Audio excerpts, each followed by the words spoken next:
Namaku Wahyu. Ini adalah pengalaman horor yang aku alami saat masih mengontrak rumah di pinggiran kota. Sudah 3 tahun aku menikah dan aku dikaruniai satu anak perempuan. Aku bekerja di sebuah pabrik tekstil. Namun saat itu gajiku belum bisa menutup kebutuhan sehari-hari rumah tanggaku.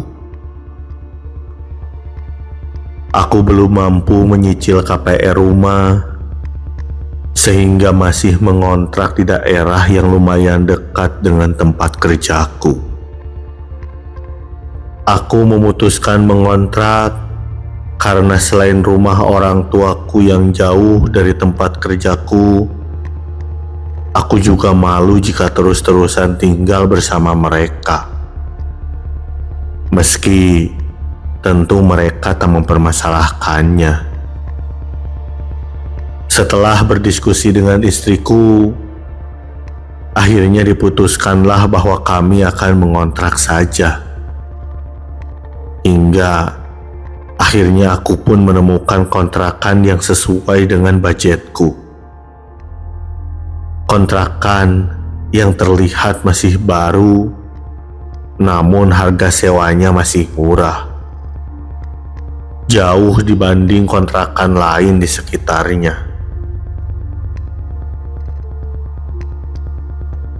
Setelah deal dengan pemilik kontrakan yang bernama Ibu Sumi, aku pun segera membereskan barang-barangku ke sana. Ke kontrakan nomor 7 milik Ibu Sumi ini. Kontrakan ini berjumlah 8 petak. Namun yang terisi hanya 3. Awalnya aku tak mencurigai apapun, karena mungkin kontrakannya masih baru, jadi belum ada lagi yang menempati. 1 bulan berlalu, aku tinggal di kontrakan ini. Pemilik kontrakan sangat baik kepada kami. Tak jarang, dia memberikan kami makanan serta oleh-oleh ketika dia pulang berwisata.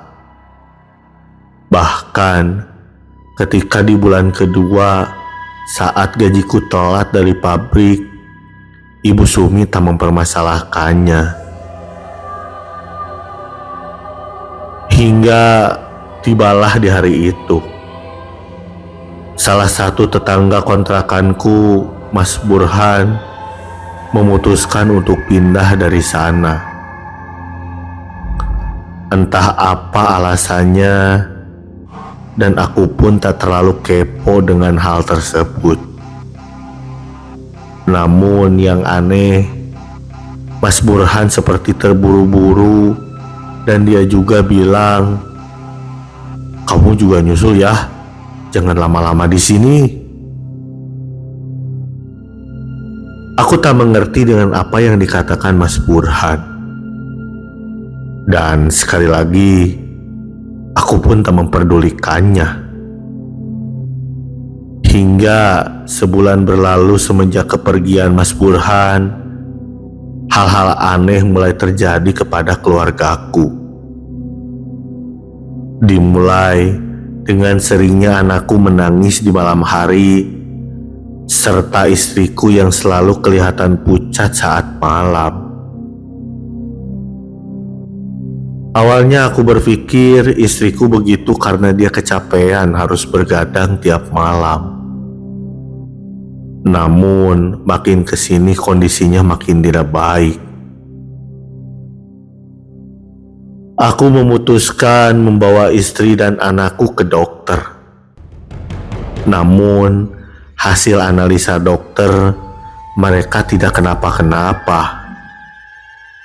Aneh, pikirku.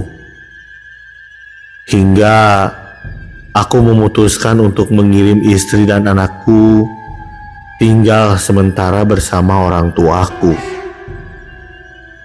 Karena Aku khawatir jika terjadi apa-apa saat aku sedang tidak ada.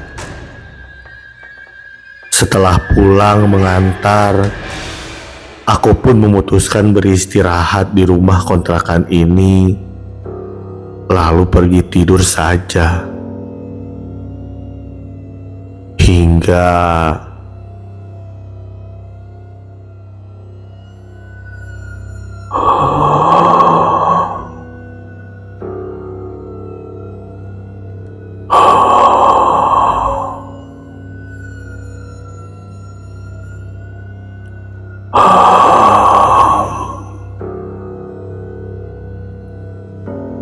aku terbangun karena mendengar suara nafas yang sangat berat.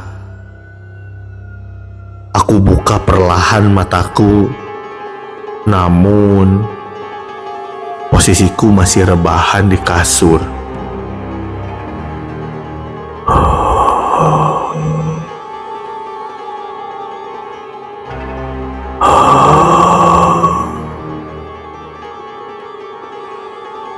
Hingga suara itu terdengar kembali.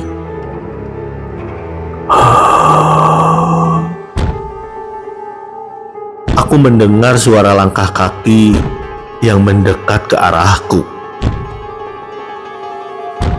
Aku pun berdiri, namun karena gelap, aku tak melihat apapun.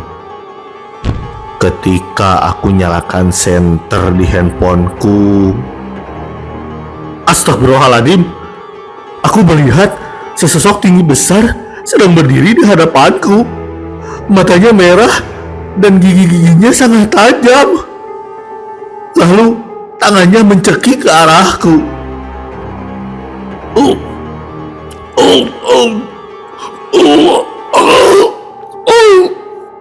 Saat aku mulai kehabisan nafas, tiba-tiba makhluk itu terpental, lalu menghilang.